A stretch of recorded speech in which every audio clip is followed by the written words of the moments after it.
everyone. Welcome back to Hana's English Corner. I'm Hana, and this is your little moment to relax, smile, and learn some real English you can actually use. And I'm Ethan. Here, we don't chase perfect grammar. We focus on real life English, the kind you can use in everyday conversations. Today, I must confess, I might sound a little softer than usual because I'm feeling just a tiny bit tired. A tiny bit? You look like you could fall asleep right now. Did someone stay up too late watching drama clips again? And understanding how to structure those descriptions is key to sounding natural. Hey, don't expose me like that. But yes, maybe I slept a little late last night. And that actually leads perfectly into today's topic: how to talk about your health in English. When someone asks, "How are you feeling today?" it's not only about emotions, it's also about your physical condition. Learning these phrases helps you communicate your real life. And because health is such a natural part of daily conversation, learning these phrases can help you sound more confident when talking to friends, coworkers, or even a doctor. Today, Hannah and I are going to take you through a full, friendly, easy to follow guide. We'll focus on the essential grammatical structures and vocabulary lists you need. You ready, Hannah? Let's dive in. I'm tired but ready. So let's set the scene. Imagine Ethan and I are sitting in a cozy little cafe on a cool morning. When I first saw you this morning, I asked you the classic question: how are you feeling today? Honestly, I feel a little tired. That's actually our first important phrase of the day. Simple, real, and something you can use anytime. When someone asks, "How are you feeling?" you don't need a complicated sentence. The simple structure is, "I feel" plus adjective. And the nice thing is, you can swap the adjectives to describe many different conditions. Here's a list of useful adjectives you can use: I feel sleepy, I feel weak, I feel great today. We recommend repeating these 5 times each to build muscle memory. But sometimes your body has a more specific problem, like pain. And describing pain in English is really helpful. If your head hurts, you say, "I have a headache." Notice the common structure here. I have an plus, body part ache. This structure is fixed for a few specific body parts. And those fixed parts are I have a stomach ache and I have a backache. But you can't say I have a leg ache. That doesn't work in English. Instead, you must use the verb hurt. You say my leg hurts, or my arm hurts, my shoulder hurts, my neck hurts.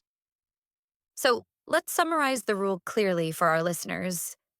Use the noun form, ache, for internal or large areas like head, stomach, ear, and back. Use the verb form, body part hurts, for most other body parts. Right? And 2 more common ones. I feel dizzy. This means your head is spinning and you feel like you might fall. Or I feel nauseous, which means you feel like you're going to throw up. And if it's something mild like a cold, you can say, "I think I'm getting sick." Or the very natural idiom, "I'm coming down with something." This phrase is great because it means you're in the early stages of an illness, but you don't know exactly what yet. So let's put it all into a mini conversation like something you would hear in real life. How are you feeling today? "I'm not feeling well. I think I'm coming down with something. My head hurts and I feel a little dizzy." And when someone tells you they don't feel well, it's always kind to respond with something supportive. The 3 most important supportive phrases are I hope you feel better soon, take care, or get some rest. So, speaking of not feeling well, let me tell you what happened to me last week. I caught a cold. The classic I caught a cold situation. By the way, that phrase, I caught a cold, is the natural English way to say you became sick with a mild illness. And the cold came with all the usual symptoms. Let's list the key symptoms using the my body part is structure. My nose is blocked. My throat hurts. I'm coughing a lot. We use blocked instead of stuffed in this context. Right. And here's where learners often get confused: the difference between a cold and the flu. This is a key vocabulary distinction. A cold is mild, the flu is stronger. So if it's mild, you say, I have a cold. If it's stronger, you say, I have the flu.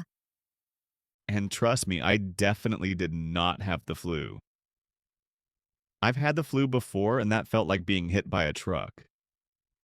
Last week was much milder, but still uncomfortable enough that you completely lost your voice for a day. This is why it's vital to practice using specific descriptive adjectives. Absolutely. Rest is part of healing. And it actually brings us to an important point. Talking about simple symptoms can help people understand what you need. Let's review the four most common severe symptoms. I have a fever, I feel dizzy, I feel weak, or I have chills. This means your body shakes because you're cold. And here's one more advanced phrase for conversation. I'm not feeling myself today. This means you don't feel normal. You're not exactly sick, but something feels off. This phrase shows a higher level of fluency because it describes a general state rather than a specific symptom. Let's move on to a bigger situation. What happens when your symptoms get serious and you need to see a doctor?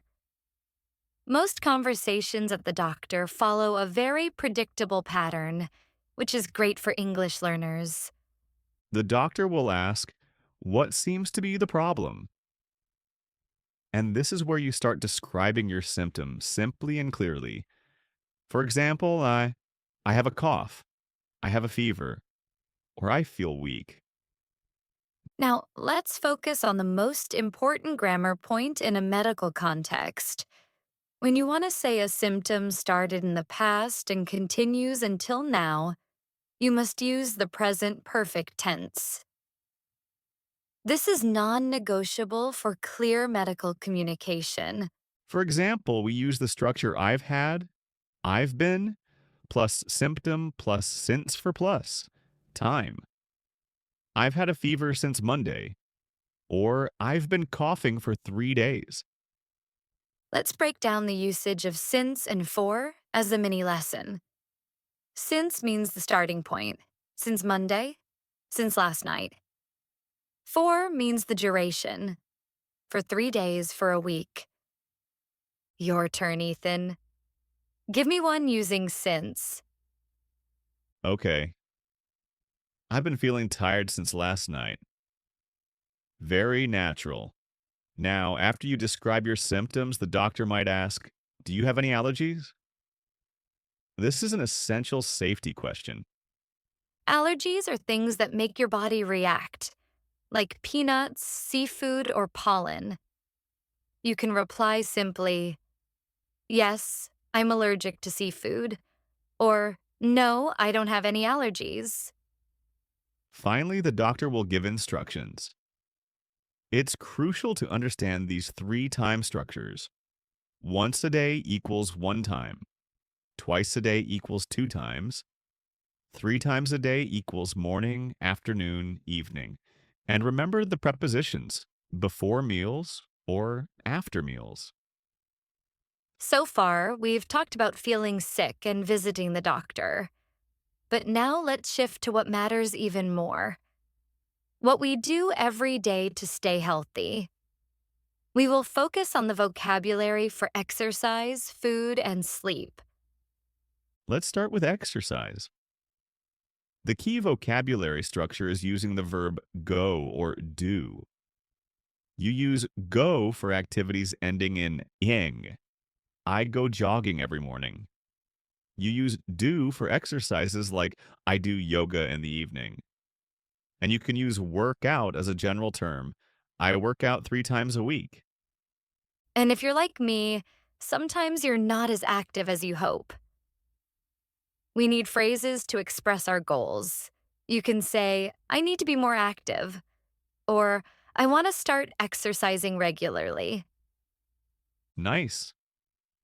Now let's move on to food.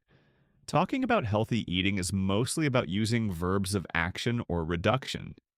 Here are 3 powerful verbs to practice. I eat lots of vegetables. I try to avoid junk food. Or I'm cutting down on sugar. That phrase, I'm cutting down on, is a fantastic example of real life English for gradual change. It means you are reducing your intake of something. You can use it for anything.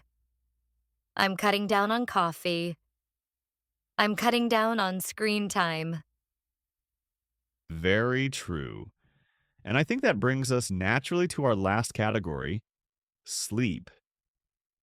Let's review the 4 most common sleep status descriptions. I go to bed early. I usually sleep around 7 hours. I stayed up too late last night, or I didn't sleep well. Good ones. And here's a friendly reminder: your brain needs sleep to learn languages. When you rest well, you remember vocabulary better and speak more clearly. Sleep is non negotiable for language fluency. Now we're moving into mental health. Many English learners know how to say I'm happy or I'm sad, but expressing deeper feelings, stress, anxiety, pressure can be harder. Let's focus on 3 key adjectives to describe a challenging mental state. The most common one is, I feel stressed. Another very common one is, I feel overwhelmed. This is great vocabulary, meaning there's too much to handle. And the third one is I feel anxious. That means you feel nervous inside, even if nothing bad is happening. Or the simple, softer one, I feel down. These feelings are normal. What matters is knowing how to express them so people can understand you. Let's list the 3 most supportive reply phrases. I understand. I'm here if you need me. And take your time. Speaking of support, let's talk about how to express the need for space. You can use 3 simple phrases: I need a break, I need some quiet time, or I need to relax. These phrases give clear instructions to others about what you need. Now, the final practical skill: how to ask for advice and how to give advice in English.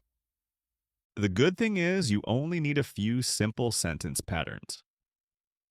The 3 best ways to ask for advice are: what should I do? Do you have any advice? Or can you give me some tips? Now, for giving advice, we use 3 key modal structures.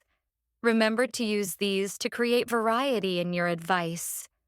You should, stronger suggestion. You could try, softer option. And it's a good idea to, calm and encouraging. Let's give our listeners a few more examples focusing on these structures. Practice these out loud. You should talk to a doctor. You could try stretching in the morning. It's a good idea to drink more water.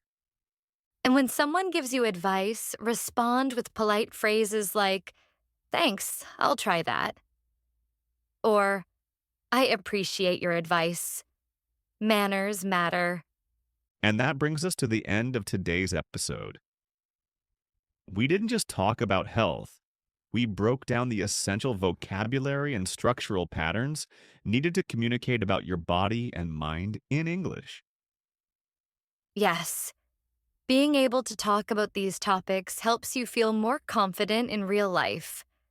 When we started this episode, I said I was tired, and that became the first step. That's how language learning works. You start with one simple sentence, and then you build your knowledge step by step. You don't need to learn everything at once. You just need to keep going, little by little. Like we always say, it's not about perfection. It's about consistency, both in English and in health. I hope today's episode helped you see the language as a tool for your real life.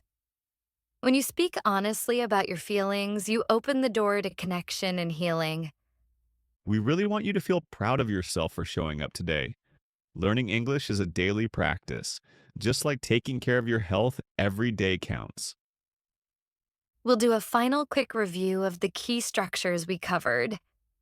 Say it with us. I have a headache. I've been coughing for 2 days. I'm cutting down on sugar. I feel stressed. What should I do? You should take a break.